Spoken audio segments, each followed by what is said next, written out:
टुनटुनी एक बिन माँ की बच्ची थी जो अपने पिता के साथ रहती थी। उसके पिता बंटी कबूतर एक किसान थे। उन्होंने टुनटुनी के लिए दूसरी माँ लाने का विचार किया और दूसरी शादी कर ली। पर बंटी कबूतर की दूसरी बीवी लाडो चिड़िया टुनटुनी को बिल्कुल भी पसंद नहीं करती थी। एक दिन टुनटुनी, पूरे दिन तुम रोटियां तोड़ती रहती हो, कुछ काम धाम है या नहीं? आप बोलो माँ, आप क्या काम करवाना चाहती हैं? मैं कर दूंगी। ये लो पैसे और पास की सब्जी मंडी से सब्जी ले आओ। ठीक है माँ। टुनटुनी पैसे लेकर सब्जी मंडी चली जाती है और जब वापस आती है तो आज तो सब्जी बहुत महंगी थी, सारे पैसे उड़ा आई क्या? माँ, आज सब्जी मंडी में सब्जी महंगी होने की वजह से थोड़ी सी ही सब्जियाँ मिली है। सब्जी महंगी थी या उन पैसों से चाट पकौड़ी खा लिया है, मैं सब जानती हूँ। थोड़ी सी ढील दी नहीं और तेरा उड़ना शुरू हो जाता है। नहीं माँ, मैं सच कह रही हूँ, मैंने कुछ नहीं खाया। चल रसोई में जा और खाना बना। खाना वाना कुछ बनाती नहीं, बहस करवा लो इससे, पता नहीं कब तक मूंग डलेगी मेरी छाती पर। टुनटुनी रसोई में खाना बनाने चली जाती है। मुझे कैसे न कैसे करके इस चिड़िया से अपना पीछा छुड़ाना होगा, नहीं तो मुझे जीवन भर इसे झेलना पड़ेगा। तभी लाडो को एक उपाय सूझता है। लाडो अपने सोने का हार टुनटुनी के घोंसले में छुपा देती है। सुनो जी, मेरा सोने का हार नहीं मिल रहा है। यही कहीं होगा, तुम रखकर भूल गई होगी। नहीं जी, मैंने चारों तरफ देख लिया है पर मुझे नहीं मिला। बस एक टुनटुनी का घोंसला रह गया है, उसकी तलाश लेनी है। ये कैसी बात कर रही हो? आखिर टुनटुनी तुम्हारा हार क्यों चुराएगी? मैंने कब कहा चुराएगी, पर एक बार तलाशी लेने दो, क्या जाता है। लाडो टुनटुनी के घोंसले की तलाशी लेती है। वहाँ उसे अपने सोने का हार मिल जाता है क्योंकि ये हार उसी ने रखा था। देखा, मैं ना कहती थी, मेरा सोने का हार टुनटुनी ने ही चुराया है। अब तो सब आपकी आंखों के आगे है। अब तो विश्वास हो गया ना कि टुनटुनी चोर है। इसकी नजर हमेशा मेरे सोने के हार पर रहती थी और आज तो इसने चुरा भी लिया। टुनटुनी, ये क्या है? तुमने अपनी माँ का सोने का हार चुराया है? तुम्हें किस बात की कमी है जो तुमने ये सब किया?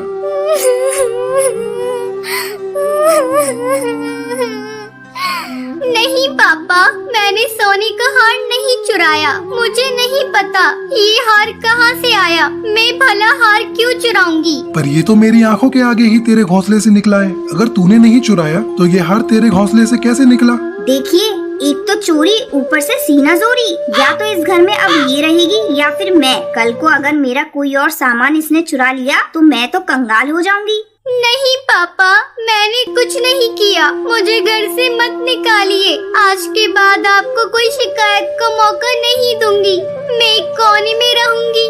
माँ, मुझे घर से मत निकालो, मैं घर का सारा काम करूंगी। बंटी कबूतर चुपचाप खड़ा देखता रहता है, वो कुछ नहीं बोलता। टुनटुनी अपनी आंखों में आंसू लेकर उस घर से निकल जाती है और रोते रोते एक जंगल की ओर चल पड़ती है। तभी टुनटुनी को एक खरगोश दिखाई देता है जो झाड़ियों में फंसा होता है। ये खरगोश तो बहुत खूबसूरत है, पर ये तो झाड़ियों में फंसा हुआ है। मुझे इसकी मदद करनी चाहिए, इसे तो झाड़ियों से चोट भी लग गई है। टुनटुनी झाड़ियों से खरगोश को निकाल देती है और जड़ी बूटी को उसके घाव पर लगा देती है। खरगोश ठीक होकर जंगल की ओर भागता है। वो खरगोश के पीछे पीछे घने जंगल के अंदर पहुंच जाती है। अरे, मैं ये कहाँ आ गई? ये तो घना जंगल है, इसमें तो बहुत सारे जंगली जानवर भी रहते होंगे। अब मैं क्या करूँ? टुनटुनी उदास होकर बैठ जाती है। ऐसे बैठने से कुछ हासिल नहीं होगा,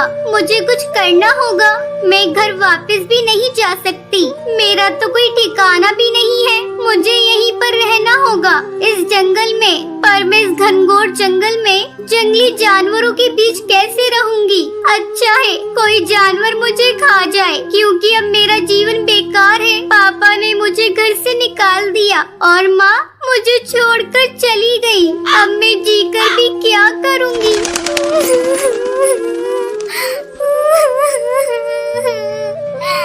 टुनटुनी ऐसा सोच ही रही होती है कि तभी वो खरगोश वहाँ आ जाता है। टुनटुनी, तुम बहुत ही अच्छी चिड़िया हो, तुम ऐसा कैसे सोच सकती हो? तुम्हें तो अभी और जिंदगी जीनी है। टुनटुनी चौंक जाती है और इधर उधर देखती है।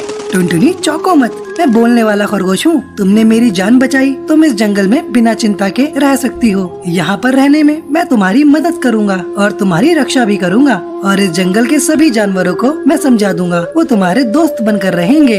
बहुत बहुत शुक्रिया खरगोश जी, लेकिन तुम्हारे इस जंगल में रहने के लिए मुझे घर की जरूरत होगी, पर मेरे पास तो कुछ है भी नहीं। इसमें मैं तुम्हारी मदद कर सकता हूँ। यहाँ पास में ही बहुत सारे पेड़ हैं और बहुत सारा मिट्टी का ढेर रखा हुआ है, उससे तुम अपना मिट्टी का घर बना सकती हो। जाओ वहाँ से मिट्टी लेकर आओ, उस मिट्टी से तुम्हारा बहुत खूबसूरत घर बनेगा। टुनटुनी को ये सब सुनकर बहुत अच्छा लगता है।